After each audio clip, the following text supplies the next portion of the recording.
Friend success એકેડમીમાં આપ સૌનું સ્વાગત છે। આજે આપણે સંયોજનના હિસાબોમાં દાખલા નંબર 4 જે છે દેવ લિમિટેડ અને આનંદ લિમિટેડ વિશે દાખલો ગણીશું। અહીંયા તમને વધારાની ઇન્ફોર્મેશન આપેલી છે। પહેલા આપણે એની શરૂઆત કરીએ અને પહેલાના વિડીયોમાં મેં આનું શોર્ટકટ ટ્રીક આખી લખેલી છે, બનાવેલી છે। પ્લીઝ પહેલા તે ચેક કરો, ત્યારબાદ આ વિડીયો પર આવો। ચલો, દાખલા નંબર 4 દેવ અને આનંદ કરીને નામ છે આપણું।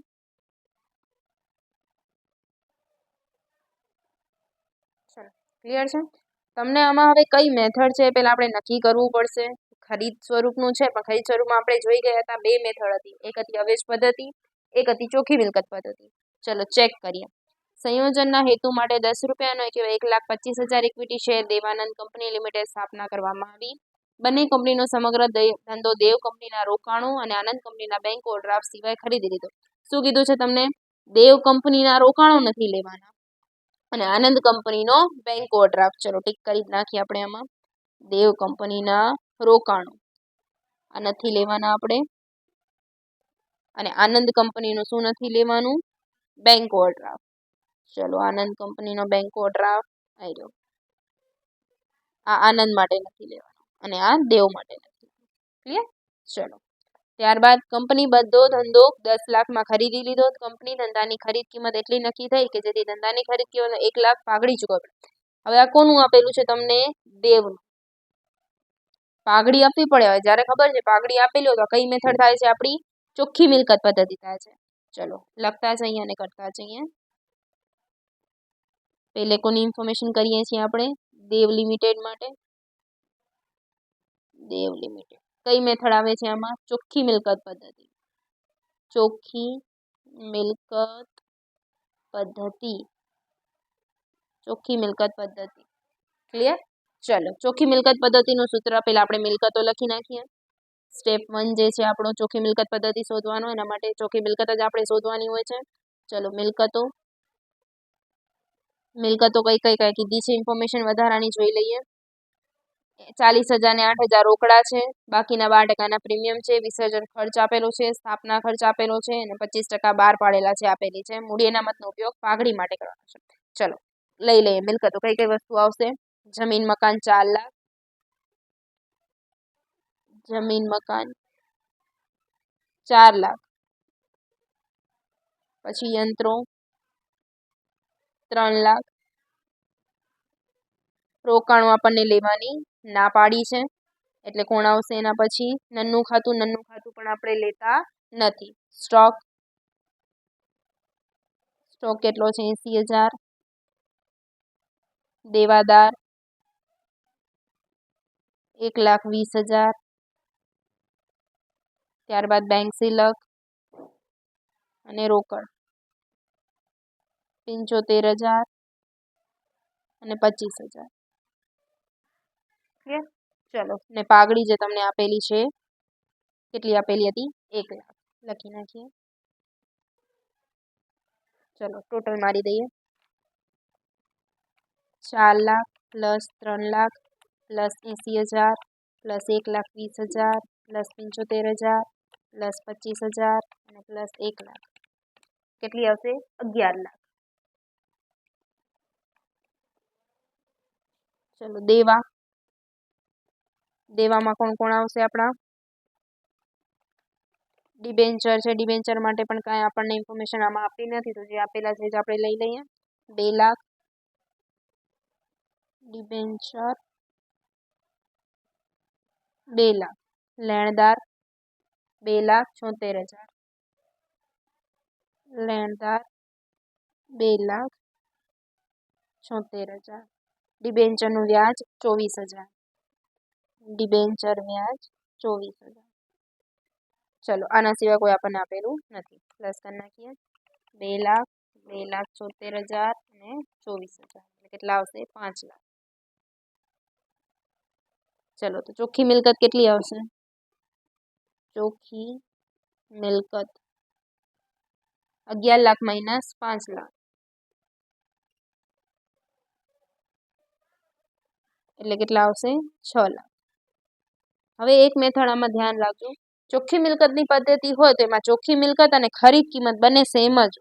શું હોય છે? બંને સેમ. એટલે બીજું આપણે શું શોધશું? ખરીદ કિંમત શોધશું. ખરીદ કિંમત. ખરીદ કિંમતમાં રોકડ તો તમને આપેલી દીધી છે 40,000. લખી નાખીએ. રોકડ 40,000. અને બાકીના શું કીધું છે તમને? શેર છે. એ કેટલા ટકા? 12% પ્રીમિયમે આપેલા છે. એક તો આ આવશે રોકડ અને બીજું આવશે શેર. હવે ટોટલ તો તમને ખબર છે, ટોટલ કેટલું છે તમારા પાસે? 6 લાખ જ આવશે. ટોટલ કેટલું આવશે? 6 લાખ. ચોખ્ખી મિલકતની પદ્ધતિમાં રૂલ છે કે જેની ચોખ્ખી મિલકત હોય છે અને એની ખરીદ કિંમત છે એ બંને શું થાય છે? સરખા થાય છે. બંને કેવા આવે છે? સરખા. 6 લાખ જ આવશે.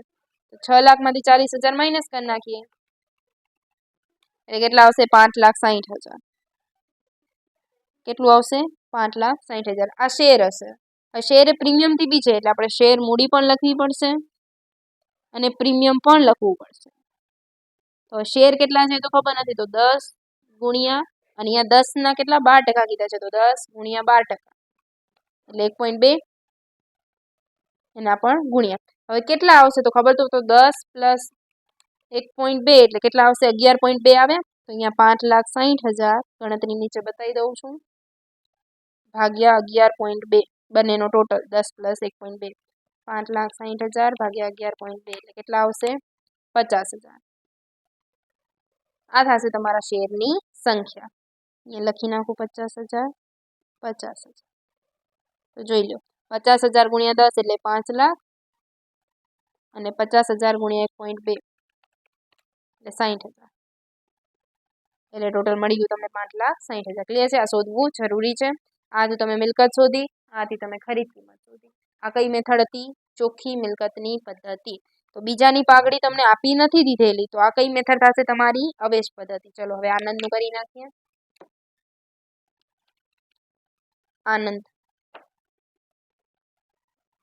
આનંદ લિમિટેડ. એ કઈ મેથડ છે? અવેજ પદ્ધતિ. અવેજ પદ્ધતિ. એમાં પણ પહેલો સ્ટેપ તો શું આવશે? ચોખ્ખી મિલકત જ આવશે. ચોખ્ખી મિલકત. એના માટે મિલકતો લખીએ. ચલો મિલકતો કઈ કઈ છે તમારા પાસે? જમીન મકાન 5,50,000. પછી યંત્રો 2,50,000. ત્યારબાદ છે રોકાણો 50,000. ત્યારબાદ સ્ટોક 50,000. ત્યારબાદ દેવાદાર 1,50,000. દેવાદાર 1,50,000. ત્યારબાદ રોકડ અને બેંક રોકડ સિલક આપેલી છે આપણને 20,000. ચલો સરવાળો કરી નાખીએ. 5,50,000 plus 2,50,000 plus 50,000 plus 50,000 plus 1,50,000 plus 20,000 એટલે કેટલા આવશે? 10,70,000. ચલો દેવા. દેવામાં કોણ કોણ છે આપણા? ડિબેન્ચર 3 લાખ. પછી લેણદાર 64,000. ત્યારબાદ ડિબેન્ચર વ્યાજ 36,000. ત્યારબાદ બીઓડી છે પણ આપણને લેવાની મનાઈ કરી છે એટલે આપણે લીધી નથી. ચલો 3 લાખ પ્લસ 64,000 પ્લસ 36,000 એટલે કેટલા આવશે? 4 લાખ. ચલો તો ચોખ્ખી મિલકત કેટલી આવશે? ચોખ્ખી મિલકત તો 10,70,000 માઇનસ 4 લાખ. એ બી એટલે કે એ માઇનસ બી ઇક્વલ ટુ કેટલા આવશે? 6,70,000. આ શું મળે છે આપણને? ચોખ્ખી મિલકત. હવે આમાં ચોખ્ખી મિલકત અને ખરીદ કિંમત સેમ થશે નહીં, કારણ કે આ કઈ પદ્ધતિ છે? અવેજ પદ્ધતિ. ચોખ્ખી મિલકતની પદ્ધતિ હોય તો સેમ થાય, પણ એના માટે રૂલ છે કે પાઘડી આપી દીધી હોય. ચલો તો બીજું શોધીએ આપણે ખરીદ કિંમત. ખરીદ કિંમતમાં આપણને રોકડ આપી દીધેલી છે. કેટલી આપી છે રોકડ? 8,000. ચલો લખી નાખીએ 8,000. ત્યારબાદ આવશે શેર. શેરમાં પણ એમાં પણ એ જ કીધું છે તમને કે બાકીને છે એ 12% પ્રીમિયમ થાય. બાકીના છે એ કઈ રીતે ખબર પડે? કેમ કે અવેજ પદ્ધતિમાં તો શેર આપી દીધા હોવા જોઈએ. તો આના માટેનો જો તમને એક રીત બતાવું. અહીંયા ધંધો ટોટલ કેટલામાં ખરીદે છે? 10 લાખ. 10 લાખમાં ધંધો એને ખરીદી લીધો છે, બરોબર? અને બતાવી દઉં, ચલો નીચે અહીંયા લખી દઉં છું તમને. 10 લાખમાં ધંધો ખરીદી લે છે. તો ચલો આપણો દેવ છે, દેવ કેટલામાં લે છે? 6 લાખમાં લે છે. તો ચલો દેવને માઇનસ કરી દઈએ. તો બાકીના કેટલા વધ્યા? 4 લાખ. તો તમારી આનો આન્સર કેટલો આવશે? 4 લાખ. ક્લિયર? કેટલામાં એ ખરીદ કિંમત કેટલી થશે? 4 લાખ. જો ના આપેલી હોય તો અહીંયા કાંક આપેલું હતું, અહીંયા બંનેનો પ્લસ થઈને તમે 10 લાખ આપી દીધું છે. ચલો તો 4 લાખમાંથી 8,000 માઇનસ કરી દઈએ તો કેટલા આવશે? 3,92,000. આમાં પણ સેમ જ કીધું છે તમને, શેર મૂડી અને પ્રીમિયમ સેમ જ 10 અને 1.2. તો અહીંયા આના ભાગ્યા કેટલા કરશું? 11.2. એટલે શેરની કિંમત મળી જશે 35,000. 35,000 એટલે કેટલા આવશે? 3,50,000 ગુણ્યા 1.2 એટલે કેટલા આવશે? 42,000 પ્લસ 3,50,000 એટલે કેટલા આવશે? 3,92,000. ક્લિયર? ચલો હવે આપણાને કોણ વધારે છે? આ ચા આપણી કેટલી છે? 6,70,000. ત્યાં કેટલી છે? 4 લાખ. તો 2,70,000 છે એ ચોખ્ખી મિલકત વધારે છે. ચોખ્ખી મિલકત વધારે હોય તો કોણ આવે? મૂડી અનામત. ચલો મૂડી અનામત કેટલી આવશે? તો કે ચોખ્ખી મિલકત માઇનસ ખરીદ કિંમત. તો કે 6,70,000 માઇનસ 4 લાખ એટલે કેટલા આવે? 2,70,000. ક્લિયર? ચલો હવે આપણે આની આમ નોંધ કરી દઈએ, જેટલી પણ આમ નોંધ આપેલી છે આપણને.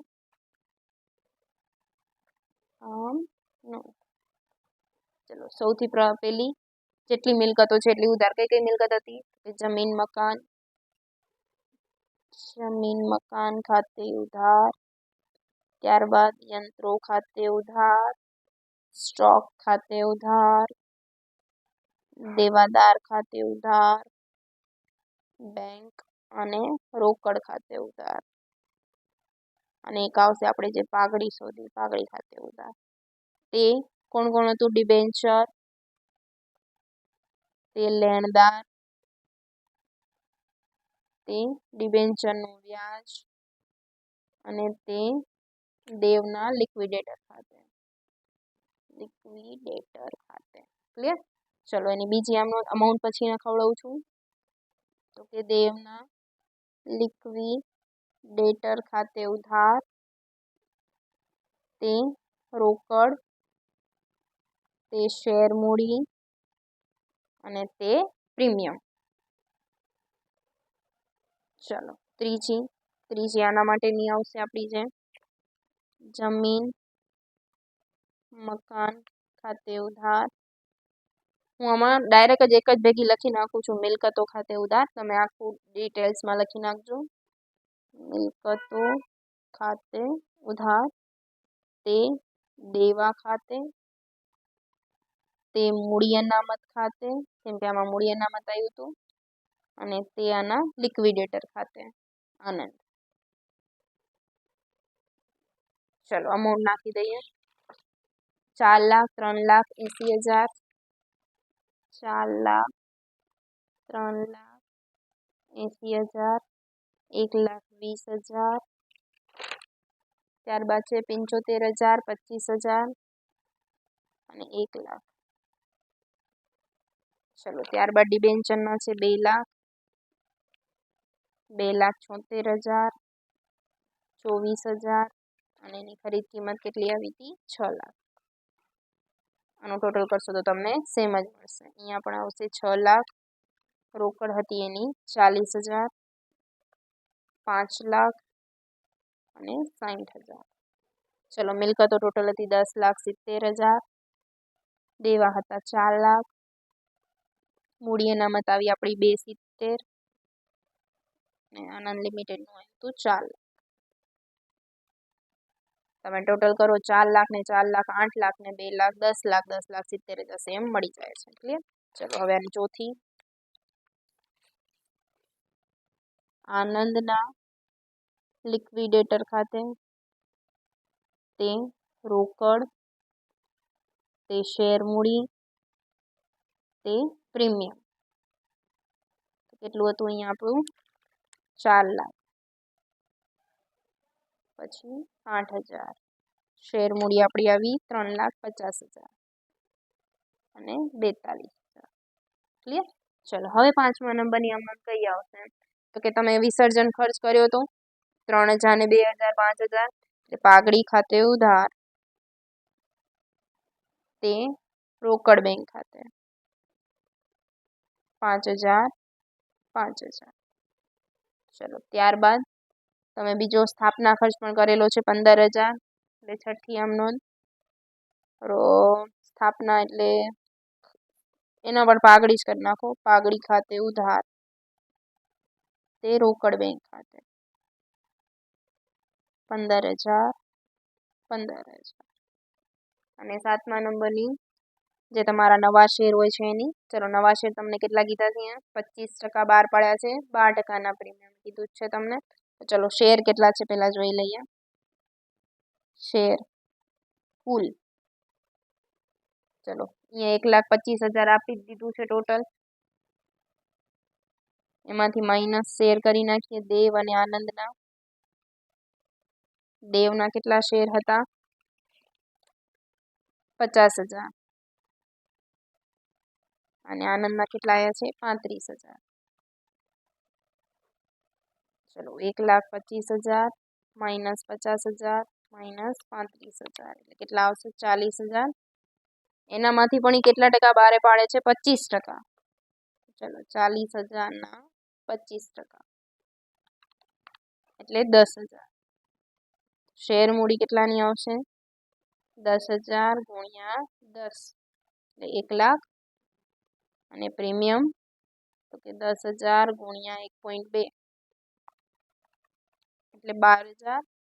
ટોટલ આવશે 1,12,000. ક્લિયર? ચલો એની આમ નોંધ કરીએ. તો કે રોકડ બેંક ખાતે ઉધાર, તે શેર મૂડી અને તે પ્રીમિયમ 1,12,000 1 લાખ અને 12,000. ક્લિયર? ચલો હવે પાકું સરવૈયું બનાવી નાખીએ. પાકું સરવૈયું.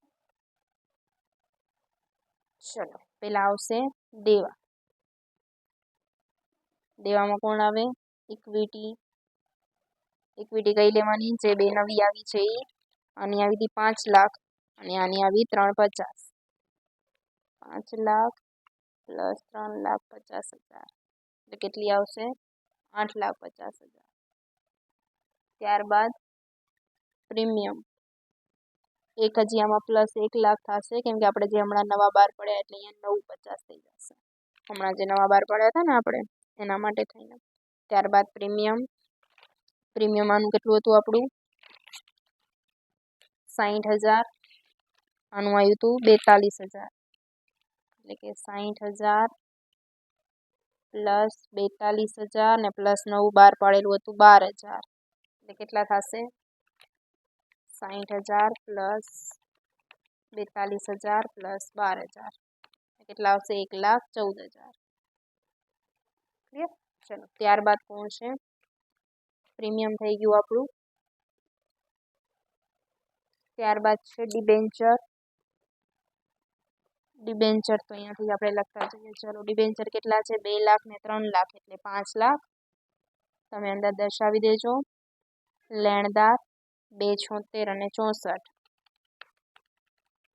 એટલે કેટલા આવશે? 3,40,000. ત્યારબાદ છે ડિબેન્ચરનું વ્યાજ. ડિબેન્ચરનું વ્યાજ 24,000 પ્લસ 36,000 એટલે 60,000. ત્યારબાદ બેંક ઓવરડ્રાફ્ટ તો આપણે લખવાનું નથી. મૂડી અનામત જે આપણે શોધી હતી કેટલાની આવી હતી? 2,70,000. હવે એની અંદર એક ઇન્ફોર્મેશન છે. 2,70,000 તો ખરી જ પણ એનામાંથી માઇનસ થશે તમારું જે તમે પાઘડી સ્વરૂપે લીધેલી છે વસ્તુઓ એ વસ્તુનું આપણે શું કરશું? માઇનસ. કઈ વસ્તુ હતી? 5,000 હતી. અહીંયા પાઘડી તરીકે આપણે વિસર્જન ખર્ચની લીધી હતી એટલે 5,000 ને માઇનસ કરી દઈએ. કેટલા આવશે? 2,70,000 માઇનસ 5,000 એ માઇનસ થયા એટલે કેટલા આવશે? 2,65,000. હવે અહીંયા એક વખત જોઈ લેવાનું, કોઈ ઇન્ફોર્મેશન હોય અહીંયા પણ 1 લાખ પાઘડી આપેલી છે તો એ પણ એક માઇનસ 1 લાખ એટલે કેટલી આવશે? 1,65,000. જો તમે મિલકતમાં પાઘડી લખશો તો પણ સેમ જ થશે, કોઈ ખોટું નહીં પડે. ચલો હવે મિલકતોમાં લખી નાખીએ. મિલકતોમાં કોણ કોણ છે? સૌથી પહેલું જમીન, જેમાં 4 લાખ ને 5,50,000 છે. તમે જોઈ શકો છો 4 લાખ 5,50,000 એટલે 9,50,000. ત્યારબાદ યંત્રો 3 લાખ ને 2 લાખ એટલે 5,50,000. ત્યારબાદ રોકાણો આપણે કોના લેવાના છે? માત્ર આનંદના 50,000. ચલો ત્યારબાદ નાનું ખાતું આપણે લેતા નથી, સ્ટોક 80,000 અને 50,000 એટલે 1,30,000. ત્યારબાદ દેવાદાર 1,20,000 અને 1,50,000 2,70,000. ત્યારબાદ બેંક 75,000 અને રોકડ 25,000 પ્લસ 20,000. અને જેટલી રોકડ આવતી હશે એ બધી પ્લસ કરશું અને જેટલી રોકડ જતી હશે એ બધી શું કરશું? માઇનસ કરશું. ચલો કરી નાખીએ. તો રોકડ જાય છે અહીંયા 40,000 એટલે માઇનસ 40,000 પ્લસ માઇનસ આમાં રોકડ કેટલી જાય છે? 8,000 માઇનસ 5,000 માઇનસ 15,000 ને અહીંયા પ્લસ થશે 1,12,000. ચલો કરી નાખીએ.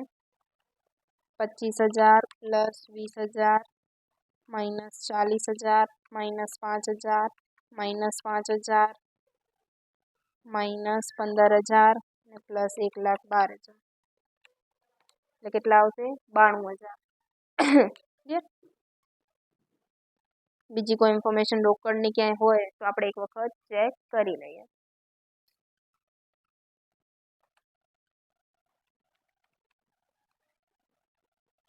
કોઈ ઇન્ફોર્મેશન હવે બાકી રહેતી નથી, એક વખત ફરી કરી લઈએ.